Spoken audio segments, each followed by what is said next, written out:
breathe, connect. It's always time for your best you. Hi, and welcome back to Season 3. I'm Reverend Dr. Kathleen Fennedy, and I'm here with a lovely guest who's been with me a couple of times already, Miss Sophie Cooper. Thank you, Sophie, for coming on the show with me today. And we're going to be doing some rose quartz. We're going to be talking about the holiday season. And along with Sophie, I know Sophie brought some friends with her. We've got Vixen and Winnie. Winnie and Vixen here. So they're coming along for the holiday season. As you know, that's the Kwanzaa, and then the Hanukkah, and then we have solstice, and then we have Christmas, and then we have 2020. So I thought today, I know Sophie loves crystals. You've been collecting crystals for how long now, since I've known you? That's a couple of years, right? And you have some rose quartz, don't you? Where do you keep them? I keep them in my jewelry box. And have you ever made a crystal grid? No, but sometimes like I'll put them in a circle, and then I'll put like the one I think is the strongest in the middle. Okay, so that's very interesting from just a sense of getting in touch with the crystals. You feel like, well, okay, a circle. And a circle is a great way to work with energy. And because think about our watches and think about everything that we had in a circle. We came up with the wheel, the circle of time, the circle of life, the continuum. So we brought in a whole selection of rose quartz crystals that have been cleansed. I put them through the last cycle with the moon. As we are coming to 12/12 tomorrow, and it is going to be a full moon in Gemini. And with 12/12, we have that interesting alignment of numbers. We've talked about numbers a lot. 1 has a certain vibrational frequency, and 12. And we know we're working with the chakras, which are the energy centers, and we're on chakra 1, season 1, red. So 12 has the hands of time each month of the year, and I thought it would be a clever way to build a grid today where we could select for 2020 as we move through the 12/12, 12/21 Merkaba of transition. So we could make a 12 hands of the clock of time grid, and Sophie's here to help me with that. When you think about the number 12, what do you think about? I gave you a couple of little things we were talking about earlier. I think about 12 crystals sometimes.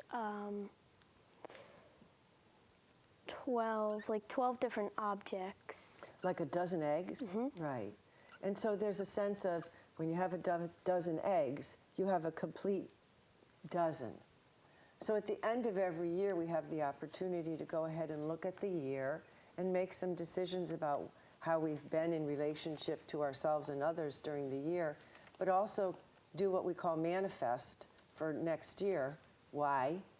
Because we know thoughts precede everything, right? So we could think something into an action before we do it. Some are involuntary. We have involuntary, but voluntary thoughts. We can decide we're going to go to a store. The store isn't going to come to us. We have to go to it. Okay. So we have that. It's perfection, harmony, motivation, independence, achievement. It's the angel number 12/12.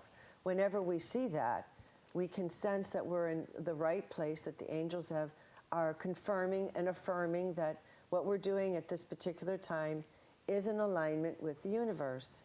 And so we have certain ways that we can control our world, and making crystal grids is one of them. Would you like to help me just get it set up a little bit? I know Sophie's been busy writing down what I asked her to prepare, which would be her Christmas wish list. And I thought, if you watch some of the previous shows when we've worked with crystals, we set up the crystal grid, and then in the center, we put whatever it is that we are working on manifesting. And here, as I said, we've got a table set with the highest vibrational flower, which is the rose, with the rose quartz, and this is the vibrational frequency of love. So what do we need more than anything all the time? All you ever need is? Love. All you ever need is? Love. All you ever need is? Love. Love. Right. All we need is love. But it isn't that easy sometimes, is it? Mm-mm. No. I mean, let's just be honest. Sometimes we feel the other side of it, right? We don't feel necessarily like we want to be loving. We're angry and we're mad. So it's not always easy to feel love. We have to remind ourselves it's a choice, and every time we're feeling one energy vibration, we can change it and think of something that will trigger ourselves to think another way. And I think crystals are a beautiful method to do that, because they will vibrate what we infuse them with. So let's get it set up, if you could, on your side, and at least get some of the 1, 2, 3, 4 of our crystals around the circle. We're going to put that in the center, okay? Mm-hmm. And we'll start with hour 1. So one of these crystals right here for now. Okay, and then go around your side of the clock. 12, 1, 2, right? There we go. Now, I don't know if you have any crystals at home. I hope that you do. They're not that hard to obtain. I think the one thing that I always stress about the crystals is once you get them, to cleanse them and make sure that they're not carrying the energies of the previous occupant, so to speak. So again, we're doing a clock. So think about the time.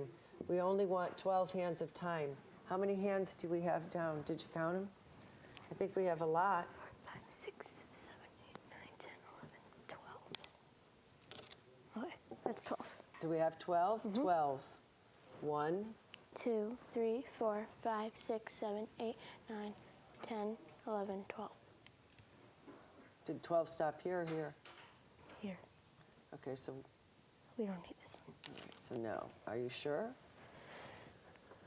1, 2, 3. 1, 2, 3, 4, 5, 6, 7, 8, 9, 10, 11, 12. There we go. So now we know we have 12 rose quartz chunks down on the center of the table. Okay. And what you can do is find any place in your living quarters where you can set this up. And also remembering, it's nice to consider the angles, north, south, east, west. What's your favorite angle of the rotation, north, south, east, or west? East. So you like to see when the sun comes up. Okay. So what Sophie would do would be then place this in your east window, which would be where? Probably in my bedroom window. In your bedroom window, so right out that bedroom window. Now, as the sun rises from the east and sets from the west, what happens with the moon?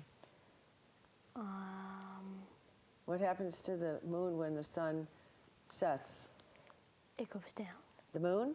It goes up. The moon comes up. And does it follow that same type of rotational pattern?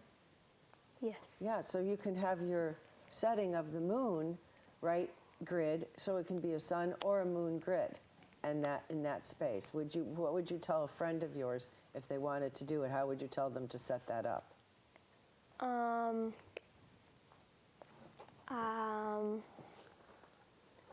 What do you think? Would you get a table? Maybe like a desk or a table. Mm-hmm. And then you could put a certain cloth down, right?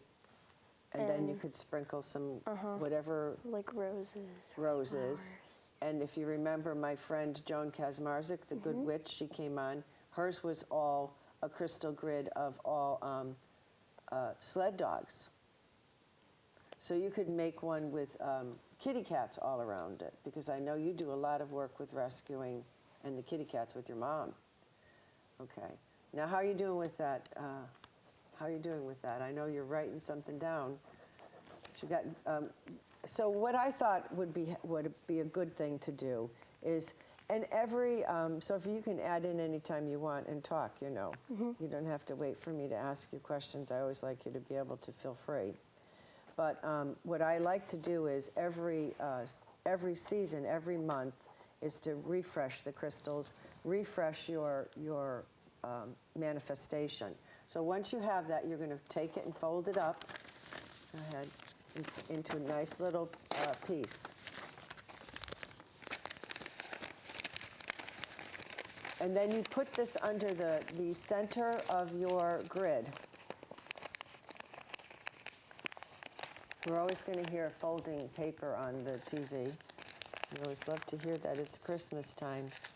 How many times of folding paper, and who gets up and who in the family, no, seriously, who in the family amongst the siblings gets up and very carefully unwraps every little present, and who in the family rips the presents open, and in 5 minutes the paper's everywhere, and the other one sitting there still opening up their second or third me. present.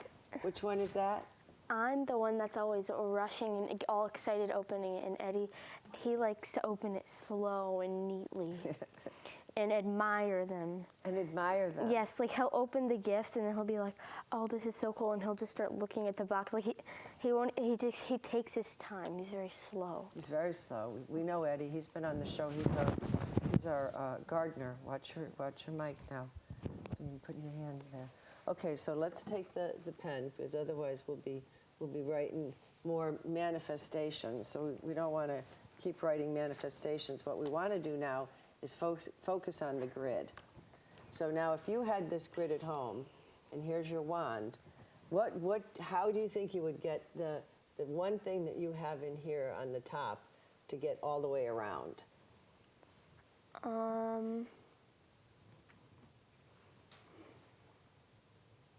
There's one way.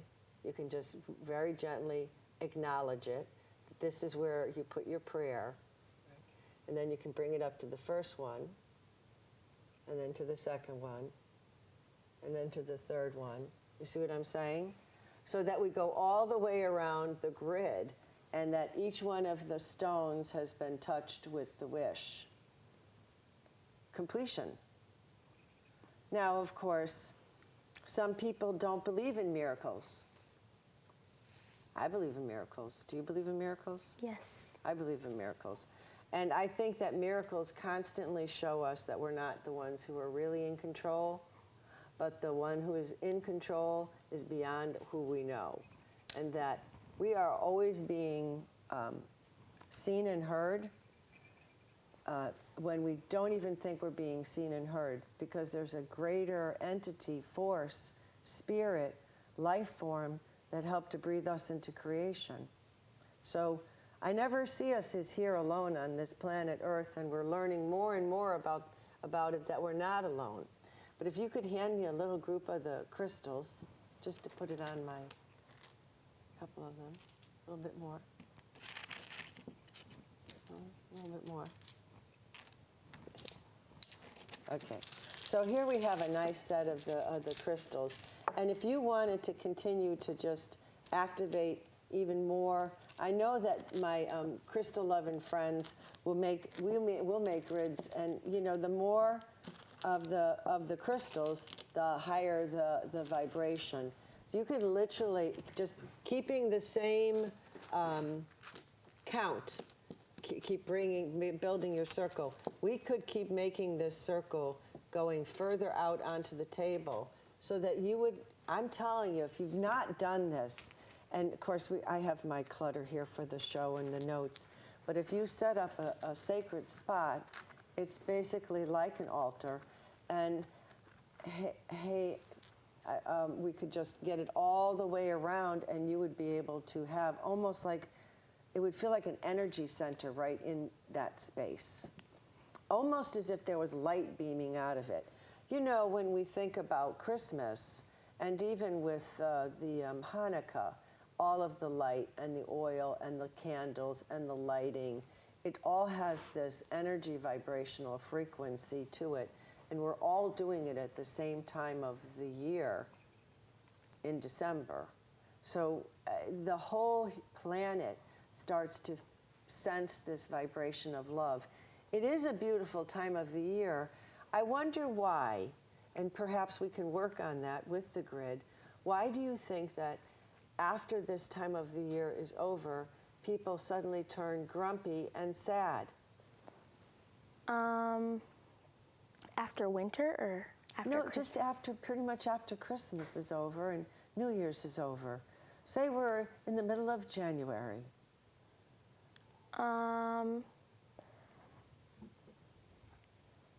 Some people could have like all different reasons. It could be because some people, when it gets cold, they get grumpy and cranky and all they want to do is stay in the house. Some people, something bad could have happened and they could remember that. Some people could have trouble changing because in January is New Year's and they might not be ready for the new year. So that's three totally different and distinct scenarios, which are like right on point. It's cold. In certain seasons, certain places, it's cold. It could be traumatic. It could register something that's traumatic because it's the season when everybody's going around and being really excited, but it could be a time when some things that weren't very exciting happen. So it's a tough time of the year for everyone. And then after that, December comes to its completion and we move into January, everyone's making what would be called the New Year's resolutions. I don't know, do you know what that is? A little bit. A little, see? So it's basically like making a wish, except it's something that we say, oh, I'm going to work out 4 times a week. But then after the first week, that's over. So I like to try to get a Christmas wish down and making it something manageable, but also keeping room for miracles because there's always the possibility of a miracle. And miracles happen, especially during certain times when portals are open. If you've ever noticed, this is also the time of the year when a lot of people pass over. They cross over this time of the year. It's so interesting. But it is like the 12 dozen eggs, it is the time of completion. And we do have the 1212 to 1221, part of the sacred geometry Merkaba, which is a particular portal of ascension. And for those who are on that path towards that ascension, many are in deep meditation modes and working around that to activate the Merkaba, and the crystal will work with that too for those who are working on that. So from the simplest of levels of identifying the crystal as an element of love and vibrational frequency of love and light, and understanding the vibrational frequency of numbers, and the number 12 being an angel number. Anytime we watch and see the numbers being repeated, we always know that that's an interesting signal for us to see. Is there a number that you see repeated ever, in your world? I see a lot of 7s and 3s and 12s. Okay. So those are all Sometimes interesting. 5s. And 5s too. Yeah, I mean, it all depends on where you are, but each one of the numbers, and we could probably do a show about that a little bit, but each one of the numbers do have significance. And of course, I just have the little chart here about the chakra numbers, and as we've talked about that, the chakra 1 is the base chakra, which is the red color, which is our first color we're working with today, but that is about our earth and our survival. And then we go all the way up to the crown chakra, which is about our thought consciousness and the passageway in between.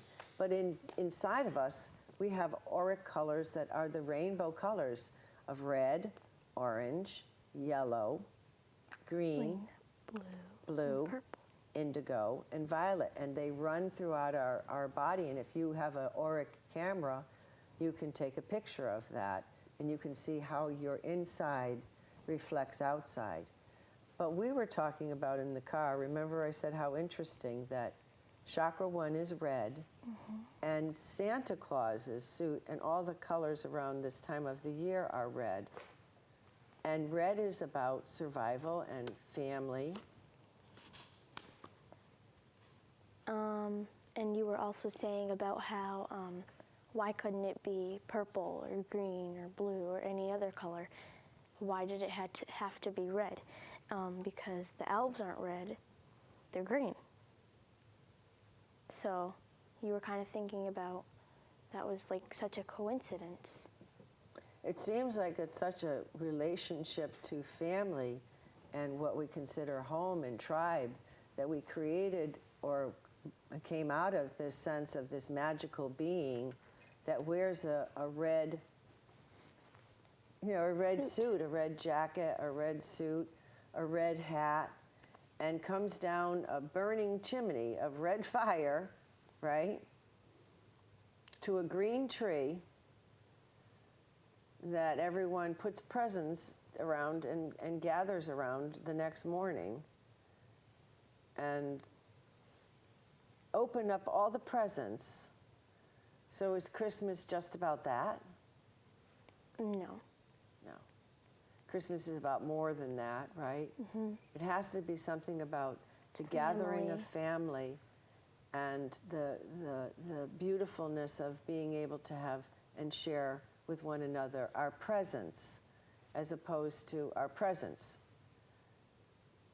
So, our physical presence, our being with one another as we share our presence. You know what I'm saying, viewers? You know what I'm saying. As opposed to, here's a present, I'm sharing my presence with you, which is we share each other and we come into communion. So it's an interesting time of the year. It's highly charged. It can go any way that you want it to go, and it can even go places we didn't think it was going to go, because that's this time of the year, and a lot of different things can happen. So for those who have lost or losing people that they love during this time of the year, big heart, understanding, and compassion. Remember that we're never alone and that there are loving forces and angels all around us, and that we can reach out and we will be heard. I think that's the hardest part, is reaching out, but reach out and there will always be someone to be there for you. There's so much magic this time of the year. And what else do we want to talk about? I had some questions that a lot of people might ask. How do you know when you pick a crystal, because you always say pick the one that speaks to you or like makes you feel comforted. How do you know when it's speaking to you or dragging it towards you? How do you know that it's the right one? Oh, the right one. Okay, well, the right one. I think if it's contacting you, then it would be the right one. But if you're trying to get a sense of what are some of the indicators, I think the first thing is that we slow ourselves down, And it's such a tactile experience to be in relationship with the stones for your generation, who was raised in the technological, World Wide Web world.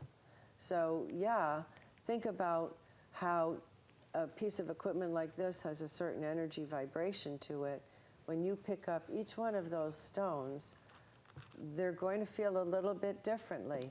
So it's about getting in touch first with yourself and quieting yourself down enough to listen and get your extrasensory perceptions awakened, and then you'll notice that some may even call you. You'll hear a voice. Some you may feel a pull towards. It may be a warm, it may be a cold, but the more you work with it, the more you're going to get in touch with the different feelings. I think that's a good question, and I think your viewers were going to be happy to hear that question too. We only have about 2 minutes left of the show, and I always love that you come on the show with me. This is the only show I'm doing for the last month of December here at Nutmeg TV. I'm always so grateful to the crew that comes. I've got Tyler here tonight, and I've got Joe here in the camera room. Brian helped out setting everything up, Brian Biggie, and we have Sophie Cooper here She's helping out with the crystals, and we brought a couple of little friends. So I hope that you have a safe and blessed holiday. Take the time to reach out to someone if you think that they may be alone. It's just that time of the year, you know, people slip away this time of the year, and we want to keep them around for as long as we can, don't we? And bake a couple of cookies. I know your mom's busy baking, so spread some cookie love and spread some crystal love, and I'll be seeing you and everyone here at the Nutmeg family in what year is coming? 2020. 2020. Sounds like a good year, doesn't it? And you've got your wish ready, and we're going to see you all in I guess 2020. Many, many blessings, and may you have a wonderful season time and a safe one, and I'll look forward to seeing you all next year.